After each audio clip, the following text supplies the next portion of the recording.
नमस्कार, मैं हूं अब्दुल्ला इमाम और दर्शन जहानाबाद में आप सभी का स्वागत है। हम हाजिर हुए हैं कुछ अहम खबरों के साथ। थोड़ा सा वक्त निकाल कर देखिए खबरें फटाफट अंदाज में। पहली खबर पर हम आते हैं जो जहानाबाद के सिकरिया से जुड़ी है, जहां की उच्च विद्यालय में स्वर्गीय दासू सिंह जी की 137वीं जयंती समारोह हर्षोल्लास के साथ मनाई गई। इस अवसर पर बिहार सरकार के ग्रामीण विकास मंत्री श्रवण कुमार ने अपनी उपस्थिति दर्ज कराई। समारोह का आयोजन बड़े ही धूमधाम के साथ किया गया, जिसमें कई गणमान्य व्यक्तियों और स्थानीय लोगों ने हिस्सा लिया। मंत्री श्रवण कुमार ने स्वर्गीय दासू सिंह जी के योगदान को याद करते हुए उन्हें श्रद्धांजलि अर्पित की। उन्होंने स्वर्गीय दासू सिंह जी के समाज सुधार और शिक्षा के क्षेत्र में किए गए कार्यों की प्रशंसा की। मंत्री श्रवण कुमार ने कहा कि दासू सिंह जी का जीवन हमें समाज सेवा और निस्वार्थ सेवा की प्रेरणा देता है। उनका योगदान न केवल बिहार बल्कि पूरे देश के लिए प्रेरणादायक है। हमें उनके आदर्शों को आत्मसात करना चाहिए। सरकार समाज सुधार के लिए स्वर्गीय दासू सिंह जैसे महापुरुषों के दिखाए गए मार्ग पर चलने का प्रयास कर रही है। वहीं इसके आगे मंत्री श्रवण कुमार से बिहार में हो रहे राजनीतिक घटनाक्रम, जीतनराम मांझी की ज्यादा सीट मांग, नीतीश कुमार का जीविका दीदियों को लेकर दिया गया बयान, नीतीश कुमार के स्वास्थ्य की जांच, इन विषयों पर पत्रकारों ने उनसे सवाल किया, जिसका उन्होंने बारी बारी जवाब दिया।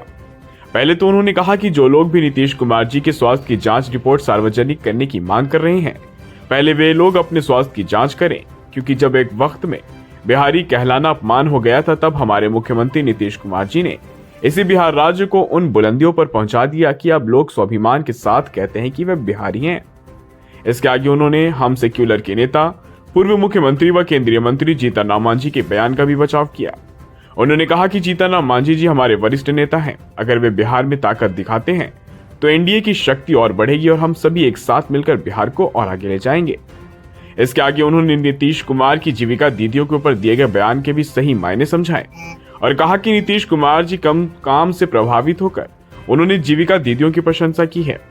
विपक्ष ने ना कभी काम किया है, ना ही काम की परिभाषा जानते हैं, इसलिए उन्हें तो बस नेगेटिव बातें मीडिया में फैलानी आती है। पहले महिलाएं कैसी कपड़ा पहनती थी, आज कैसी पहन रही है, और ये जो जीविका समूह राज्य में बने हैं तब से महिलाओं का काफ़ी उत्थान हुआ है, तो काफ़ी महिला तेज़ी से बढ़ रही है। देश का पहला राज्य बिहार है जहां सबसे ज़्यादा जीविका समूह बना है।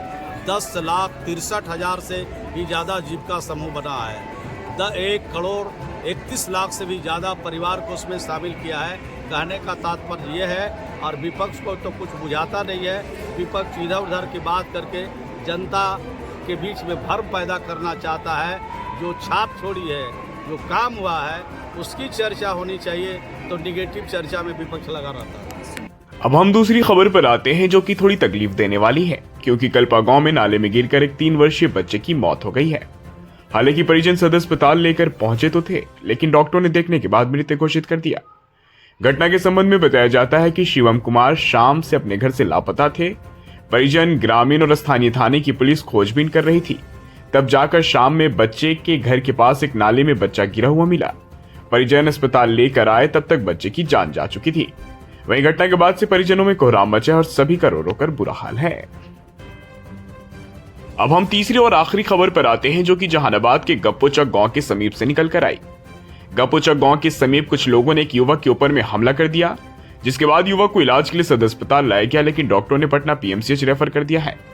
हालांकि जब घायल युवक से बात की गई तो उसने बताया कि उसका नाम राहुल कुमार है और भंवर बीघा का रहने वाला है। कुर्था से अपने घर लौट रहा था, तभी गप्पोचक पुल के पास कुछ लोग लड़ाई कर रहे थे और वह लड़ाई देखने लगा, तभी उसके ऊपर में फायरिंग कर दी गई। घायल की आंख के पास में चोट के निशान है, जिसे देखने से ऐसा प्रतीत हो रहा है कि घायल युवक को गोली नहीं लगी है, बल्कि कुछ चोट है। खैर, ये जांच का विषय है और पुलिसिया जांच के बाद ही पता लग पाएगा कि आखिर गोली चली है या नहीं। लेकिन वर्तमान स्थिति यह है कि घायल को पटना रेफर किया गया है। तो दोस्तों, ये थी जहानाबाद के दिन भर की कुछ अहम खबरें। खैर, फिलहाल के लिए बस इतना ही। हमें दीजिए इजाजत, हम फिर से हाजिर होंगे नई खबर को लेकर। तब तक के लिए आप अपना बहुत ख्याल रखिए, और आपको हमारी खबर को पेश करने का तरीका अगर पसंद आए तो हमारे दर्शन जहानाबाद चैनल को लाइक कीजिए, सब्सक्राइब कर मदद कीजिए और शेयर करना ना भूलें।